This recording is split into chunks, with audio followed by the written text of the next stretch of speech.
அரியலூர் மாவட்டம் ஜெயங்கொண்டம் அப்படின்ற ஊரில் வந்துட்டு குடியிருப்பு பகுதிகள் மற்றும் பள்ளிக்கூடத்துக்கு பக்கத்துலேயே வந்துட்டு மதுபான கடையை வந்து திறந்து வச்சு நடத்தியிருக்காங்க.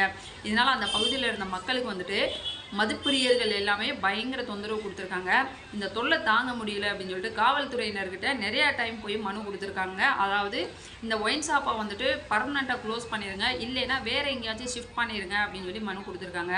ஆனால் காவல்துறையினர் வந்துட்டு சரியான ரெஸ்பான்ஸ் பண்ணாததுனால பொறுத்து பார்த்த பொதுமக்களும் அந்த பள்ளி மாணவர்களும் வந்து என்ன பண்ணிட்டாங்க அப்படின்னோம்னா, சடனாக யூனிஃபார்மோட அந்த பள்ளி மாணவர்கள் வந்து போராட்டத்தில் இறங்கிட்டாங்க. பள்ளி மாணவர்கள் வந்து போராட்டம் நடத்திட்டு இருக்க மதுபான கடையை திறந்து வச்சு விற்பனையும் வந்து நடந்துட்டு தாங்க இருந்திருக்கு. அது தாங்க முடியாமல் பொதுமக்களும் மாணவர்களும் வந்துட்டு கல் எடுத்து எரிஞ்சு ஒயின் ஷாப்பை வந்து அடிச்சிருக்காங்க. இருந்தாலும் விற்பனை மட்டும் நிற்கவே இல்லையா. அதுக்கப்புறமா வந்துட்டு போலீஸார் எல்லாருமே வந்திருக்காங்க. போலீஸாருக்கும் மாணவர்களுக்கும் இடையே தான் வந்துட்டு நிறைய வாக்குவாதங்கள் வந்து நடந்திருக்கு. அதுக்கப்புறமா தான் வந்துட்டு பொதுமக்கள் மாணவர்களுக்கு ஆதரவாக நின்று இருக்காங்க.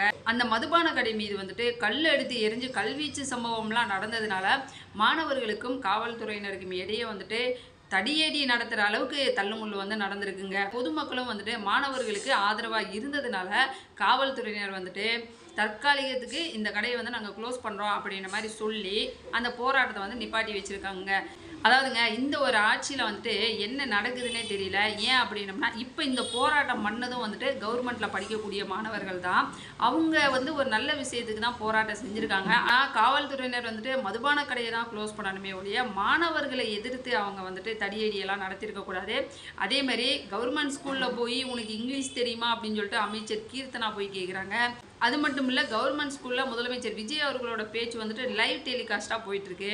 அப்போது ஒரு அரசு பள்ளியில் படிக்கிற மாணவர்களை வந்து என்னவா நினச்சிருக்கு இந்த அரசு அப்படின்றது தெரியலங்க.